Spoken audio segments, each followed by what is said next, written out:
자, 안녕하십니까. 예, 이제 감정으로 들어와서 418페이지에 가치 이론을 이제 하시게 되는 거죠. 간평을 처음에 들으시게 되면은 용어가 다 생소한 것 같아도요. 예, 처음에 느끼는 어떤 그런 부분이고요. 우리 앞전에 모든 내용이 다 그랬다는 얘기죠. 경제를 들었을 때도 역시 처음 들은 거고, 투자론도 마찬가지고, 금융론도 마찬가지죠. 여기도 역시 마찬가지죠. 하지만 반복을 해서 이렇게 듣게 되면은 조금씩 용어에 대한 부분이 이제 정리될 수 있을 것이다.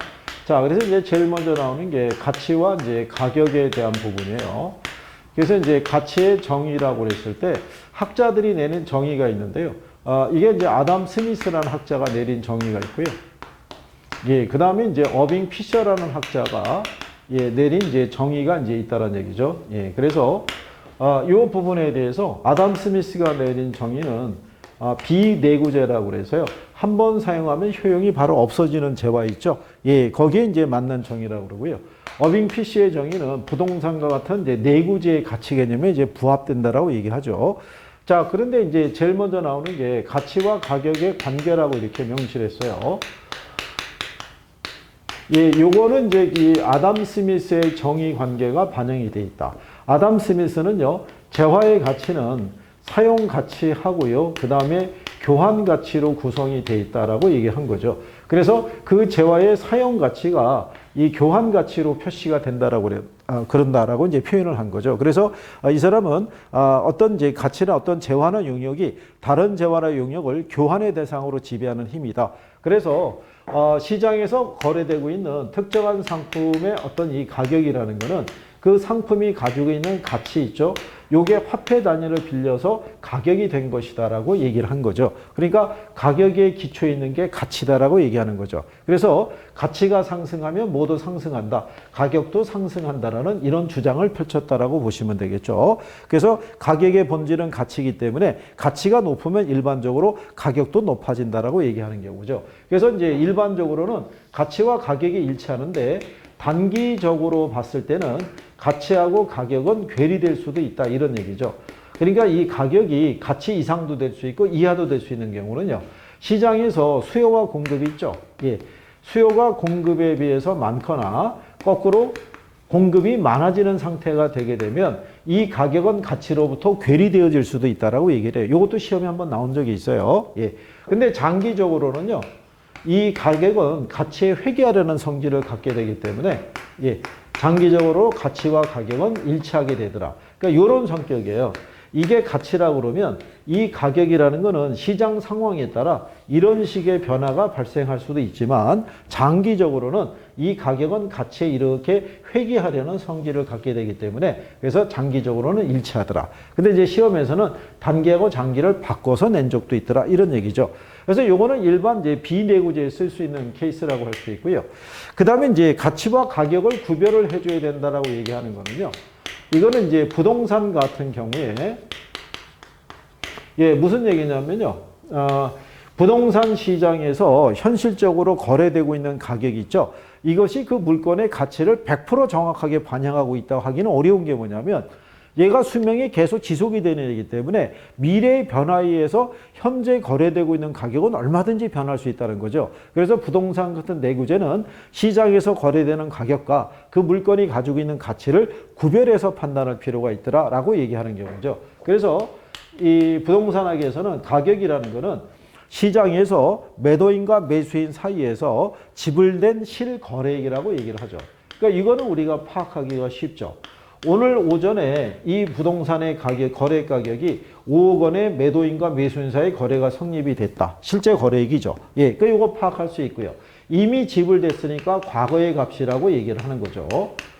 그리고 주어진 시점에서는 이 가격은 하나만 성립하는 그런 과정이죠. 그런데 부동산의 가치라는 것은요, 장래에 기대되는 편익의 현재 가치라고 얘기를 하죠.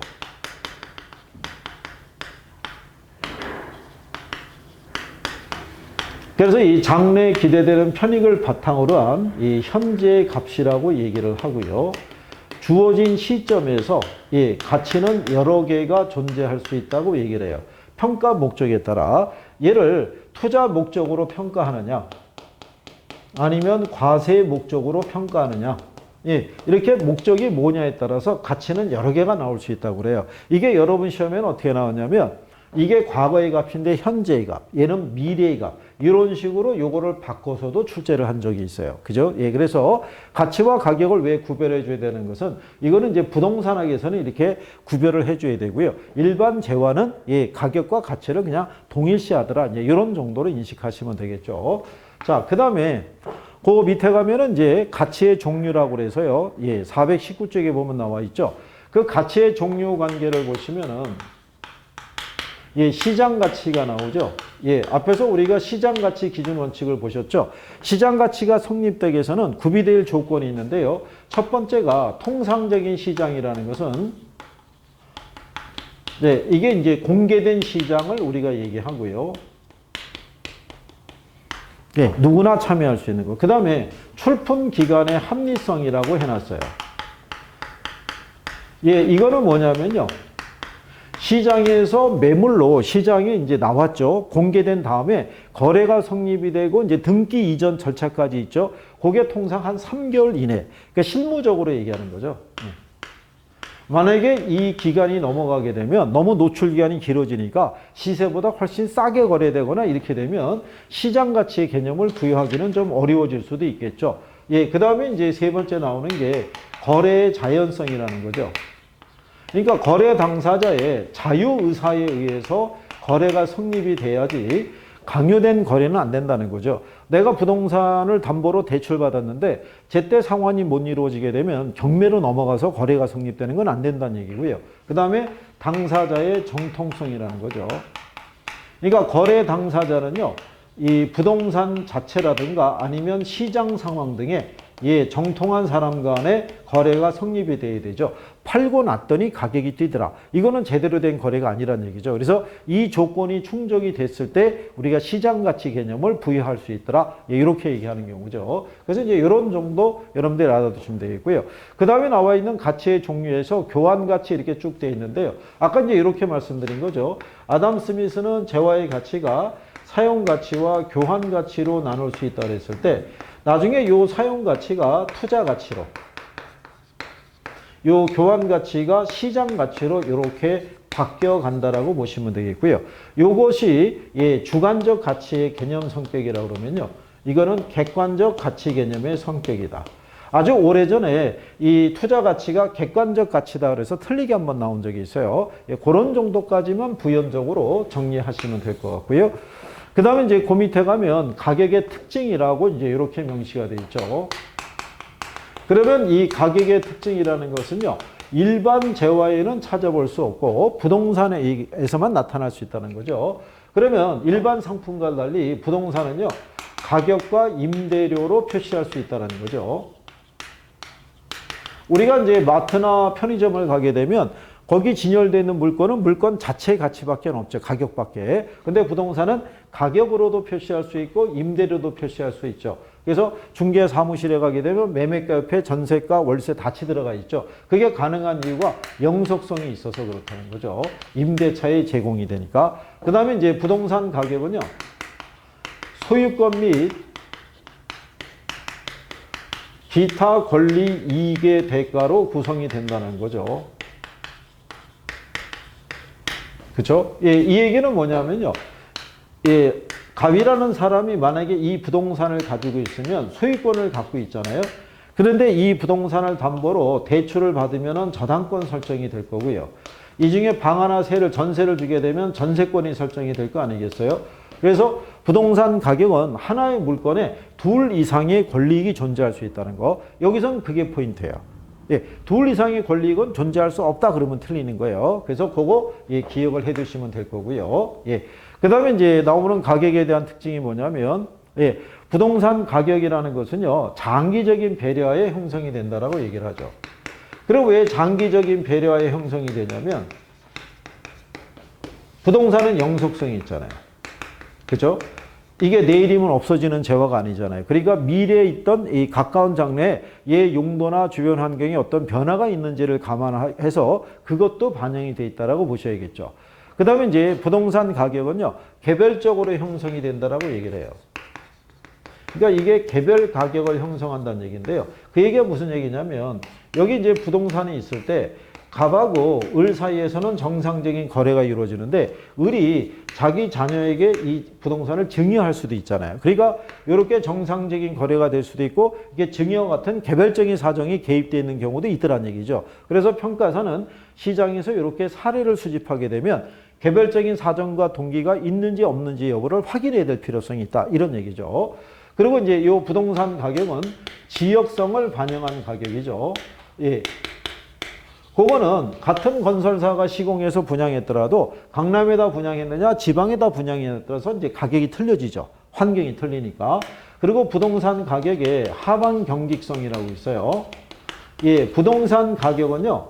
수요가 전무하더라도 일정 수준 이하로는 안 떨어져요. 만약에 이 매도자가 물건을 시장에 내놨는데 자기가 생각했던 마지노선 이하로 시세가 형성이 되면 물건을 걷어들여요. 지금 팔지 않고 돈이 필요하면 대출받아 쓰거나 팔리지 않으면 임대를 주면 된다라고 생각하고요. 그리고 이제 또 결정적인 뭐냐면 조금 기다리면 다시 올라갈 것이라는 기대 심리가 반영이 되기 때문에 일정한 수준 이하로는 떨어지지 않는 성질을 가지고 있더라.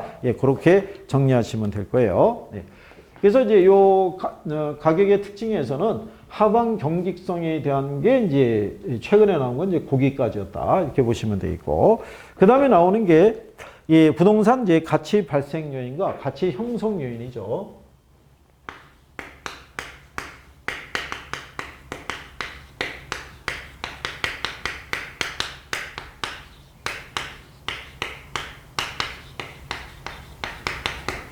예, 여기 보시면 이제 제일 먼저 나오는 게 가치 발생 요인인데요. 요거는 이제 재화가 어떤 이제 경제적 가치를 갖기 위해서는 구비되어야 될 조건이 있다는 거죠. 그게 효용이라는 것도 있고요. 예, 상대적 희소성이라는 것도 있고요. 예, 그 다음에 유효 수요라는 것도 있고, 예, 그 다음에 이전성이라는 것이 있어요. 그런데 이제 요게 보시게 되면요. 위에 거 세 가지는 경제학자들이 제시한 거예요. 그러니까 요거는 경제적인 측면의 요건이고요. 여기 이전성이라는 거는 이건 부동산 학자가 제시한 거예요. 그래서 이거는 권리에 관련되면 이건 법적인 측면이고요. 이건 경제적인 측면이라고 생각하시면 돼요. 자, 그래서 재화가 가치를 갖기 위해서는 효용이 있어야 돼요. 그러니까 부동산 같아도 쾌적성이라든가 또는 수익성이라든가 이런 것 등이 있었을 때 가치가 발생할 수 있다는 얘기고요. 그 다음에 이게 있더라도 상대적 희소성이 있었을 때 오히려 가치가 발생할 수 있다는 것은 수요에 비해서 공급이 부족할 때. 여러분들이 보시다시피 강남에 있는 부동산이나 그 외의 지역에 있는 부동산이나 쾌적성과 수익성은 다 있어요. 그런데 강남과 같은 주거 환경을 갖고 있는 애들은 많지 않다는 얘기죠. 그래서 높은 가치가 형성이 된다라고 보시면 되겠죠. 그래서 효용만 있다고 가치가 발생하는 건 아니고 상대적 희소성에서 뒷받침이 돼야 된다는 얘기고요. 유효수요라는 것은요. 재화를 구매하겠다는 욕구만 있어도 가치가 발생하는 건 아니고요. 얘를 실제로 구매할 수 있는 구매력에 의해서 뒷받침이 돼야 된다는 거. 이것도 시험에 나온 적이 있어요. 구매력을 반드시 필요로 하는 건 아니다. 그러면 틀리다는 얘기죠. 그리고 또 문제가 나왔던 건 요거 세 가지 중에서 하나만 있어도 충족이 된다면 틀리는 거예요. 다 조건이 충족이 돼야 되는 거죠. 그래서 여기 이전성이라는 건 법적인 측면. 그죠? 토지거래 허가 구역으로 지정이 되면은 허가가 발생하지 않으면은 권리 이전이 안 되잖아요. 그죠? 그러면 정상적인 가치가 발생하기 어렵겠죠. 자, 그랬을 때 이 가치 형성 요인이라고 있어요. 이 가치 형성 요인은요, 이 시험에서 근래 이제 한 3번 정도 인용이 됐는데 얘가 이 부동산의 경제적 가치에 영향을 주는 일반 요인과 지역 요인과 개별 요인으로 구성이 되어 있는 것을 그걸 우리가 가치 형성 요인이라고 그래요. 그럼 결국은 재화의 경제적 가치라는 것은 수요와 공급에서 결정이 된다고요. 그러니까 여기 있는 이 수요와 공급에 영향을 주는 게 가치 형성 요인이라고 생각하시면 돼요. 그죠? 이거를 이제 작년 시험에 시장 가치에 영향을 준다 해서 이제 틀리게 언급이 됐는데 이제 공부를 좀 하는 학생분들은 이게 원래 이 가치를 구하는 게 시장 가치를 구하는 게 아닌가? 그래서 또 이제 거기에 따른 혼선. 그래서 표현을 조금 더 다른 거로 썼었으면 더 좋지 않았을까? 그래서 여기 일반 요인은 뭐가 있냐면요. 사회적, 예, 그 다음에 경제적, 그 다음에 행정적 요인을 얘기를 해요. 예, 그래서 이거는 전국의 부동산 거래에 영향을 주는 거라고 그러면요. 여기 있는 지역 요인은 특정한 지역에만. 그러니까 특정한 지역의 사회적, 경제적, 행정적 요인에다가 플러스해서 기상 상태에 대한 것까지도 반영되어 있는 게 이게 지역 요인이에요. 그러니까 기상적인 조건까지도 공유하고 있으면 이 지역에서 만약에 사례를 수집하면 요거는 비교할 필요가 없죠. 다 공통적이니까. 그래서 요걸 우리가 가치 형성 요인이라고 얘기를 해요. 예. 그래서 여러분들이 가치 형성 요인에 포함이 되어 있는 422페이지 하단에 있는 항목에 대한 거는 외우거나 하시지 않으셔도 돼요. 개념 정도만 알아두셔도 되더라. 예. 그 다음에 이제 423페이지에 가보시게 되면은 가치 재원칙이라고 이렇게 해놨죠. 예. 이 기초이론에서 그래도 출제가 꾸준히 되는 것 중에 하나가 이게 가치 재원칙이라고 보시면 돼요. 가격 재원칙이라고도 뭐 얘기할 수 있고요. 자, 이거는 이제 무슨 얘기냐면요. 평가사가 여기 이제 대상 부동산이 있어요. 이게 감정평가의 대상이 되는 부동산을 줄여서 대상 부동산이라고 그래요. 이 가치에 대한 추계는요. 항상 최유 이용 상태를 기준으로 가치를 추계하도록 돼 있어요. 근데 이 개별 부동산의 최이호, 이건 개별 부동산의 최이호 이용을 얘기하거든요. 근데 개별 부동산의 최이호 이용은 얘를 둘러싸고 있는 환경이 바뀌면 개별 부동산의 최이호 이용 상태도 달라져요. 그래서 얘의 가치를 만약에 5억이라고 평가할 때는 그 이전에 먼저 전제가 되는 원칙이라고 해서 변동과 예측의 원칙이라는 걸 대입을 해봐야 돼요. 이 지역의 변화까지도 감안해봐야 된다는 얘기죠. 그 다음에 얘가 최유 이용인지 아닌지는 내부 측면에서는 밸런스가 잡혀 있는지. 그죠? 예, 그러니까 예를 들어서 주택 같으면 방 3개, 화장실 2개 이렇게 딱 잡혀져 있는지, 주차 공간은 딱 여유 있게 갖춰져 있는지, 이런 거 다 살펴봐야 되고요. 그 다음에 외부 측면의 원칙에서는 주변 환경하고의 적합성이라는 얘기죠. 고급 주택가에 서민주택이 있는 거는 가치를 제대로 인정받을 수 없죠. 반대 경우도 마찬가지고, 예, 그런 상태를 다 감안을 해서 5억으로 가치를 결정해 줬다. 그러니까 왜 평가사가 이 가치를 이렇게 결정을 해 줬는지를 설명을 해 주는 거죠. 원칙을 들어서. 그래서 이제 그 내용 안에 보게 되면요. 종류가 한 13가지 정도가 되는데 실제 시험에서는요. 10년 사이에서는 이거 얘네 둘만 언급이 된 거, 답으로 낸 거는.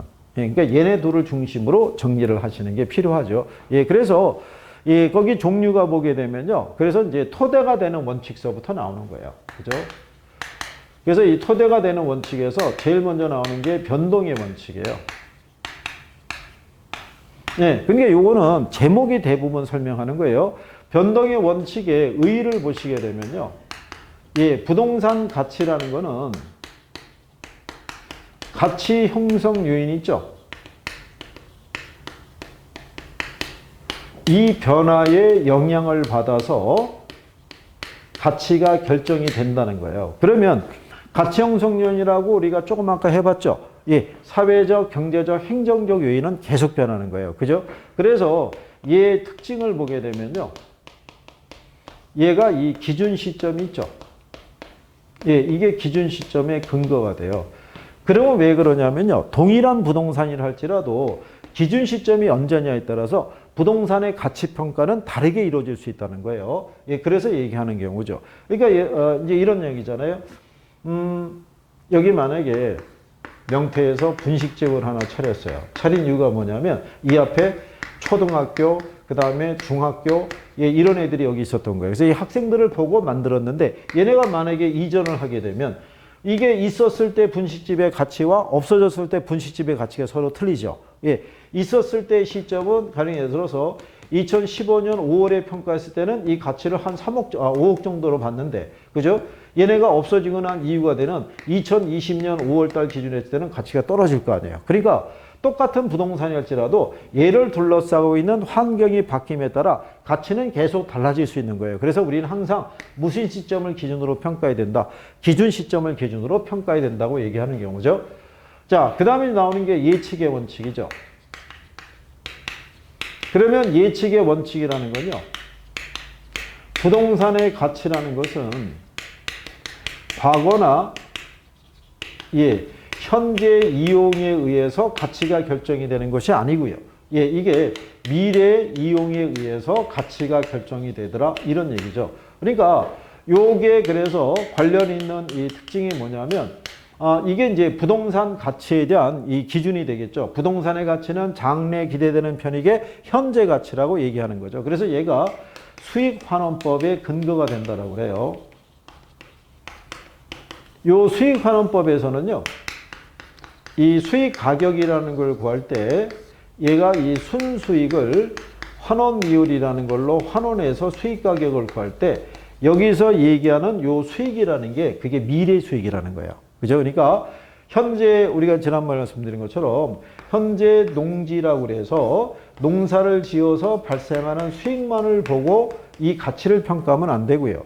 얘가 만약에 택지 후보지로 지정이 됐으면 최이용 이용이 농사 짓는 게 아니라 여기에 주택이나 상가가 들어서는 것을 감안해서 여기서 발생하는 수익을 근거로 가치를 평가해야 된다는 거예요. 그럼 평가사가 이 물건의 가치를 5억 정도면 적정하다라고 얘기했을 때는 이 지역의 변화와 변화에 따른 최이용 이용 상태의 변화까지도 감안해서 가치를 평가해야 됐다. 이런 얘기죠. 그래서 가치를 판단하기 앞서서는 먼저 이 지역의 변화와 변화를 통한 미래에 대한 이용을 예측을 해야 된다. 이런 얘기죠. 그래서 얘가 토대가 되는 원칙이다라고 얘기를 해주는 경우죠. 예, 그 다음에 이제 뒤에 가시면은 내부 측면의 원칙이라고 있어요. 그래서 이 내부 측면에 대한 거는요, 내부 구성 요소 간에 어떤 이제 밸런스가 잡혀 있느냐, 이제 이거를 살펴보는 거죠. 그래서 이제 그 내부 측면의 원칙. 내부 측면의 원칙에서요, 가장 대표적인 게 뭐냐면, 예, 그게 균형의 원칙이에요. 그래서 이 균형의 원칙이라는 것은요, 부동산의 가치는 예, 내부 구성 요소 있죠. 예, 구성 요소의 결합이 예, 균형을 이루고 있을 때, 예, 그때 이제 적정한 가치를 갖게 된다라고 얘기를 해요. 그래서 얘가 만약에 이 적정한 균형을 이루고 있지 못하면요, 감가를 적용하는데 그 감가를 우리가 기능적 감가라고 그래요. 이걸 우리가 내부적 감가라고도 얘기를 하죠. 예, 그래서 이제 요 기능적 감가를 판단할 때는요, 예를 들어서 이런 얘기잖아요. 예전에 우리가 30평형 이제 우리가 아파트가 있다 그러면 옛날에는 방 3개, 화장실이 하나라는 얘기죠. 그런데 지금 짓는 애들은 20평형짜리도 방이 3개지만 화장실은 2개라는 얘기죠. 그러면 방 3개, 화장실이 2개 되는데 하나밖에 없으면 밸런스가 안 맞잖아요. 그러면 화장실을 추가로 설치하는 만큼에 대한 비용이 발생하겠죠. 그래서 그런 것들이 감가의 대상이 되고요. 또는 설계를 잘못해가지고 천장의 높이를 너무 높게 해가지고 냉난방비가 너무 많이 들어가는 것도 밸런스가 안 맞잖아요. 그럴 때 적용하는 감가가 이런 거죠. 그러니까 왜 물건의 상태를 봤을 때 내부 구성 요소 간의 결합이 밸런스를 이루고 있느냐, 예, 그 여부를 살펴보는 게 균형의 원칙이라는 얘기고요. 그 다음에 나오는 게 예, 기여의 원칙이라고 되어 있는데요. 제목대로예요. 예, 무슨 얘기냐면 부동산의 가치라는 것은요, 이 부동산을 예, 구성하고 있는 생산비에 의해서 가치가 결정이 되는 것은 아니다, 이런 얘기죠. 예, 그래서 여기서는 부동산의 가치는 생산비에 의해서 가치가 결정이 되는 것이 아니고요, 각 구성 요소의 이 기여도에 의해서 가치가 결정이 된다라고 보는 거예요. 그래서 얘가 특징을 보게 되면요, 얘가 추가 투자 있죠. 예, 이거를 판정을 할 때, 예, 이 기여의 원칙을 쓰고요. 어떻게 보면 균형의 원칙에도 선행이 된다. 무슨 얘기냐? 방이 3개인데 화장실이 하나예요. 그죠? 그렇다고 해서 화장실 하나 추가로 늘렸다고 해서 이 가치가 과연 상승하느냐 이거죠.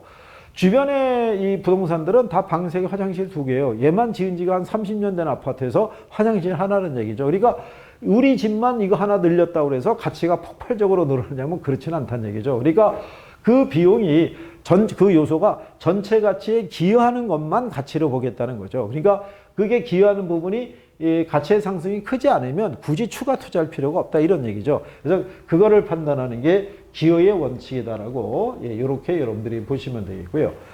그 다음에 나오는 게 그 수익 체증 체감의 원칙이 있는데요. 이거는 그 미국에서는 균형의 원칙에 다 포함이 돼버린 거죠. 그래서 시험상에서는 잘 안 나오는데요. 여기는 이 수익 체증 체감의 원칙이라는 것도요. 결국 추가 투자 여부 있죠. 부동산에 추가 투자하게 되면요. 일정한 부분까지는 수익이 체증하다가 그 이상서부터는 수익이 체감한다는 얘기죠. 그래서 이 부동산에 대한 한계 효용 층수 있죠.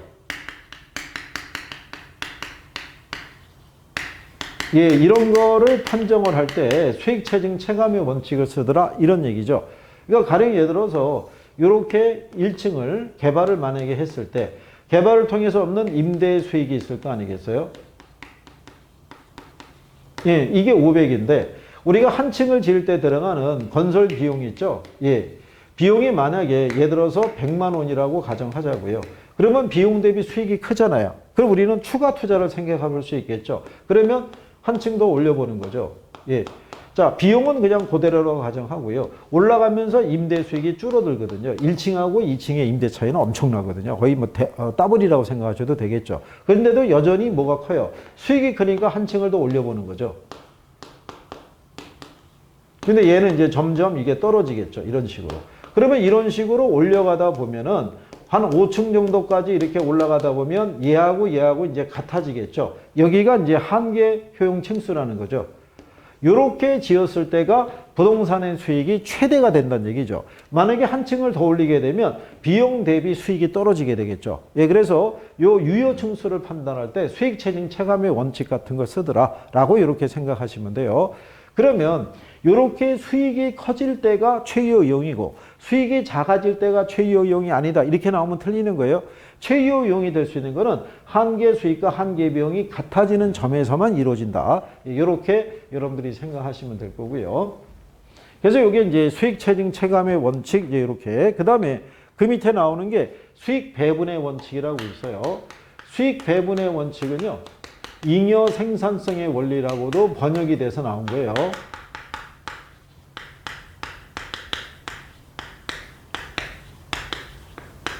예, 여기 있는 요 수익 배분의 원칙은요. 토지의 가치는 잉여 생산성의 크기에 의해서 결정이 된다라고 얘기를 해요. 그래서 이게 특징이 뭐냐면요. 예, 이게 이제 토지 잔여법의 근거가 된다라고도 얘기를 하죠. 요게 여러분들이 지대론에서 배웠던 리카도의 차액지대 개념이 들어가는 거죠. 여기 토지가 있고요. 토지에서 밀을 생산하기 위해서 노동과 자본을 우리가 투입을 하죠. 노동에 대한 대가로 50만 원, 자본에 대한 대가로 50만 원 이렇게 줬을 때, 그죠? 요 밀을 생산해서 판매 가격이 예를 들어서 100만 원 이렇게 나왔다 그러면요. 100만 원 가지고 여기 있는 노동과 자본에 대한 거를 주고 나면은 남는 게 제로죠. 그러면 이 토지에서는 뭐가 발생하지 않냐면 지대가 발생하지 않죠. 이윤이 없다는 얘기죠. 그런데 이 토지에 대한 만약에 비옥도가 좋아서 밀의 가격이 110이 된다 그러면 110에서 50하고 50을 빼주게 되면 10만 원 남잖아요. 요 남는 잉여 생산성, 요 잉여가 이 토지의 가치를 결정해 준다는 거죠. 그러면 결론적으로는 비옥도가 좋으면 좋을수록 토지의 가치는 높게 평가될 수 있다. 그래서 잉여 생산성의 원리라고도 얘기를 하는 거죠. 예. 근데 이게 이제 시험상에서는 이런 것까지 여러분들이 파악을 해서 접근하기가 어렵다고 보고, 그래서 그나마 가장 대표적인 균형의 원칙과 적합의 원칙을 주로 물어보고 있다라고 이렇게 보시면 될 거예요. 그래서 종류가 많기 때문에 설명은 일단 기본적으로 다는 해드리고 있는데 포인트 되는 애들을 위주로 정리하시는 게 일단 필요할 거예요. 그죠? 예.